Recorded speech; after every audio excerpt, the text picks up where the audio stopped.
அனைவருக்கும் வணக்கம். நான் உங்கள் ஏல்பி ஜோதிடர் சதீஷ் பேசுகிறேன். இப்பொழுது 2024 வருஷம் மே மாதம் அதுக்கான மகர ராசி மகர லக்ன நண்பர்களுக்கான ஜோதிட பலனை பார்க்க போகிறோம். வர மே மாதத்தை பொறுத்த வரைக்கும் மகர ராசி மகர லக்னக்காரர்களுக்கு வருமானத்திற்கான மாதம் அப்படின்னு சொல்லலாம். அதே போல் உங்களுடைய 24 மணி நேரமும் அவர்கள் வருமானம் சம்பந்தமாகவே யோசிச்சுக்கிட்டு இருப்பாங்க, அது சம்பந்தமாகவே செயல்பட்டுக்கிட்டு இருப்பாங்க. சிலர் குடும்பத்தை பற்றியே யோசிச்சுக்கிட்டு இருப்பாங்க, குடும்பத்துக்காக செயல்பட்டுக்கிட்டே இருப்பாங்க. சிலர் வருமானத்துக்கு என்ன செய்கிறது என்ன பண்ணுறது அப்படின்னு சொல்லி அதை பற்றியே பேசிக்கிட்டு புலம்பிக்கிட்டே சிலர் இருப்பாங்க. இது மகர ராசிக்காரர்களுக்கு இந்த மாதம் அதிகமாகவே ஏற்படும். அதே போல் நிறைய பேர் பூர்வீகத்தை விட்டு வெளியூர் போய் நிறைய முயற்சிகளை இந்த மாதத்தில் மகர ராசி லக்ன நண்பர்கள் முயற்சி செய்வாங்க. சிலர் குழந்தைகளுக்காக முயற்சி செய்து விரயத்தை சந்திப்பார்கள். குழந்தைகளை வெளியூரில் கொண்டு போய் சேர்க்கறது, படிப்பு சம்பந்தமான சில வெளியூர்களில் கொண்டு போய் சில காலேஜுகளுக்காக முயற்சி செய்வாங்கள்ல, அந்த மாதிரி வேலைகள்லாம் மகர ராசி லக்னக்காரர்களுக்கு இந்த மாதம் அதிகமாகவே நடக்கும். அது சுபவிரயமாகவும் இருக்கும். ஹாஸ்டலில் போய் சேர்த்து காலேஜில் சேர்த்து விட்டு அங்கே ஹாஸ்டலில் படிக்க வைக்கிறது, தங்க வைக்கிறது, இந்த மாதிரி நிறைய சுபவிரயங்களை இந்த மாதம் சந்திப்பார்கள். குழந்தைகள் மூலமாக குழந்தைகளுக்காகவும் சில சுபவிரயங்களையும் செய்வார்கள். முயற்சி செய்து அவங்களுக்கு பிடித்த ஏதோ ஒரு விஷயத்துக்காக கூட, அவர்கள் மனதிற்கு பிடித்த ஏதாவது ஒரு விஷயத்துக்காக கூட விரயங்களை செய்யக்கூடிய மாதமாகவும் இருக்கும்.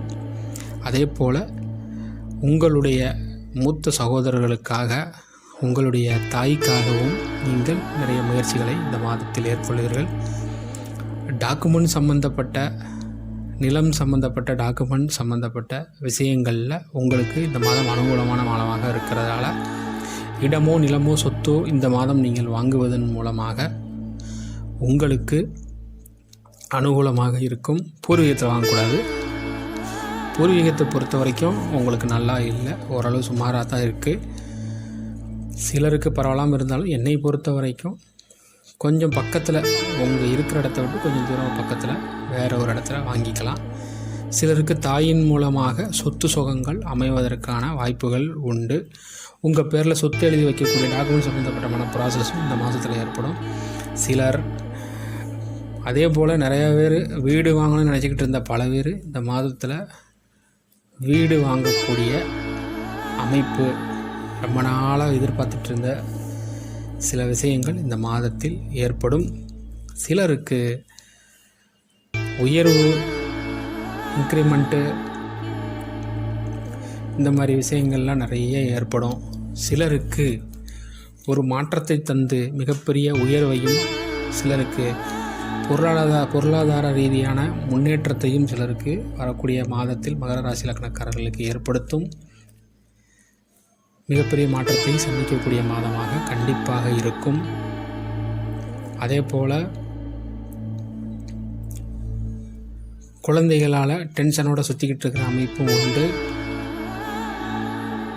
தாய்மாமன் மூலமாகவும் உங்களுக்கு சில டென்ஷன்களை சந்திக்கக்கூடிய வாய்ப்புகளும் உண்டு.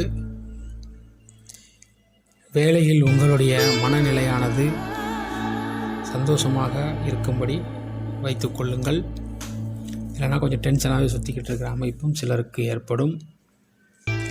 தாயும் தந்தையும் இடையே சண்டை சச்சரவுகள் ஏற்பட வாய்ப்பு உள்ளது. அவங்க ரெண்டும் சண்டை போடாமல் பார்த்துக்கோங்க. அவங்க ரெண்டு பேரும் உங்கள் கூடயும் சண்டை போடாத மாதிரியும் பார்த்துக்கோங்க.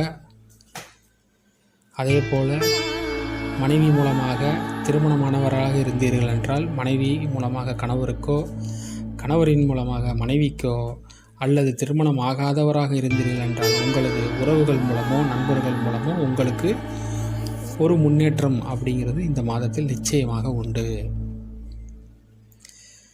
பூர்வீகத்தை பொறுத்தவரை பூர்வீகத்தில் உங்களுக்கு கவனமாக இருங்கள். நிறையா பேருக்கு அங்கே மறைமுகமான ஒரு தீராத பிரச்சனையை சந்திப்பதற்கான வாய்ப்பு உள்ளது. சிலருக்கு திடீர் அதிர்ஷ்டமும் பூர்வீகத்தில் ஏற்படுவதற்கான வாய்ப்பும் உண்டு.